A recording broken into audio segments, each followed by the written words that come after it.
Welcome back to How to Use AI and Automation, the podcast for non-techie business owners who want their time back, their sanity intact, and their inbox behaving itself. I'm Tony, AI consultant, ex-DJ, and reluctant Trello user turned tech evangelist. Back in my health coaching days, I thought Trello was a vitamin. Now, I help people like Sophie turn mess into momentum using AI and automation, without needing a coding degree or 12 hours a week. What you'll learn today: we're breaking down how Sophie, a nutritionist with a calendar full of chaos, reclaimed 8 hours a week using simple AI tools you can copy. No virtual assistant, no fancy systems, just smart tweaks that work. Let's dive into Sophie's story. Meet Sophie. Picture this. Sophie runs a small but busy animal nutrition business. Think personalized meal plans for dogs with dodgy tummies, cats with allergies, and the occasional goat with digestive drama. Her day looks like this. Wake up, check WhatsApp, realize she forgot to invoice yesterday's client, scribble a blog idea onto a post-it, lose it by lunch. Voice note new client questions, then forget where she saved them. Her admin style? Let's call it freestyle jazz. She had leads, yes, but her onboarding process involved Google Docs, handwritten notes, and sending 5 emails to book 1 consult. Sound familiar? Sophie told me, and this is a direct quote. I feel like my business is a dog pulling on a lead and I'm just trying not to fall over. So what did we do? We talked. For 90 minutes, no jargon, no sales pitch. I asked about her goals, her team, read 2 part-timers, and her dog, and what made her tick. I also asked her to send me a Loom video showing how she tracks clients. Spoiler alert, it involved a whiteboard and 4 tabs open at once. That's when the bottlenecks became blindingly obvious. The big shift. Now, here's where things got juicy. Once Sophie showed me her real-world setup, 3 things screamed, "Help me," louder than a dog with peanut butter stuck to the roof of its mouth. First client onboarding equals chaos. She was typing the same questions manually for every new client. Allergies, breed, weight, goals. So we replaced that with a tally form, a free, no-code form builder. That auto-feeds into Notion, which holds her client database. Then, using Make.com, we trigger a Calendly booking link only after they've completed the form. Result? No more chasing, no more double booking. Tools mentioned: Tally.so, Notion.so, Make.com, Calendly.com. 2. Content overwhelm. Sophie was trying to write a blog, a newsletter, 3 Instagram posts, and 1 Facebook update, all from scratch, every single week. Now, she writes 1 client case study a month, then ChatGPT turns it into a carousel post for Instagram, a before-after client story for her email list, a short reel script, a Google My Business blurb. It's like having a content octopus. Tool: ChatGPT. Free plan works just fine for this. 3. Notes everywhere.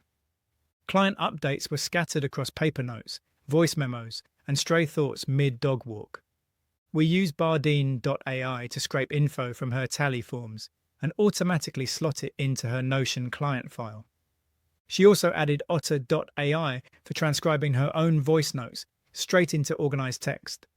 Tools: Bardeen.ai, Otter.ai. And no, she didn't become a tech genius overnight. We just picked tools that talk to each other and followed the golden rule. Don't fix what's not broken. Automate what is. ROI breakdown. Let's talk results.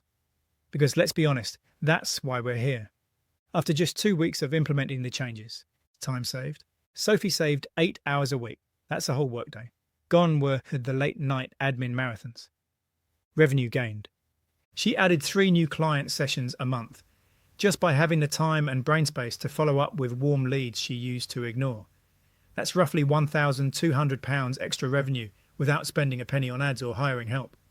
Client experience boosted. Clients now get a slick intake form, personalized follow-up, and reminders, without Sophie lifting a finger. And because everything's tracked in Notion, she shows up better prepared than ever. And the outrageous bit: Sophie's AI stack now does what she jokingly called the work of 2 unpaid interns and a mildly judgmental therapy dog. She even named her automation bot Marjorie.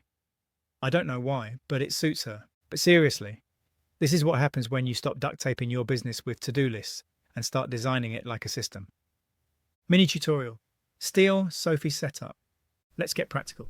Here's how you can borrow Sophie's setup, even if the word automation makes you break out in hives. Step 1. Build a smart intake process. You don't need to handwrite client questions. Use tally.so, think Google Forms but posher, to create a slick onboarding. Include key questions. What's your goal? Any allergies? What's your pet's name? Bonus points for uploading a photo.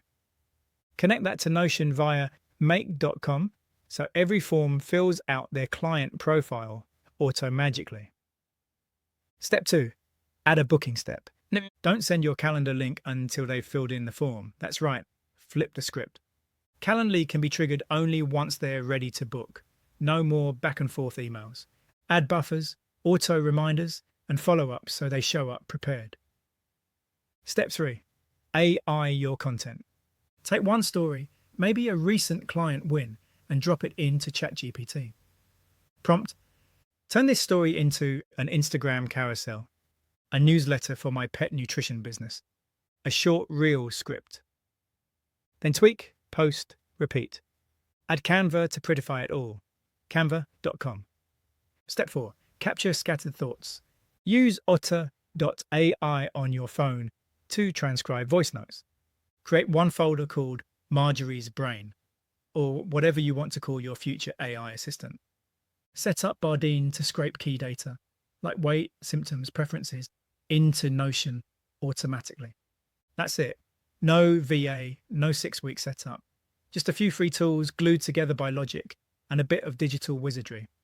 And if you're thinking, sounds great, but I'd rather get a root canal than set all this up myself, that's literally what I help with. More on that later. Why it matters. So why does this matter beyond Sophie's goats, dogs, and magical form-filling bots? Because if you're listening to this, you're probably stuck in a similar loop. Reactive, stretched, and maybe even slightly allergic to your inbox. AI didn't replace Sophie. It amplified her. It let her be the expert, not the admin.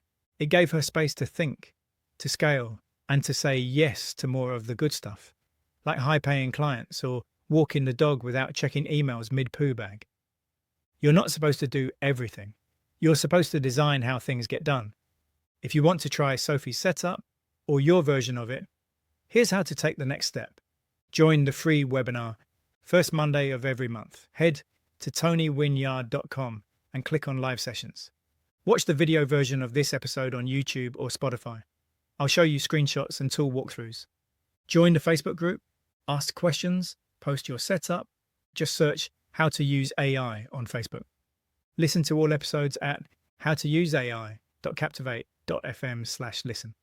So, if Sophie can go from chaotic post-its to calm, client-rich weeks without hiring staff or sacrificing her soul to spreadsheets, so can you. Unless you're still clinging to your paper diary and fax machine, in which case, we'll need a different kind of intervention. I'm Tony. Thanks for listening to How to Use AI. See you next time.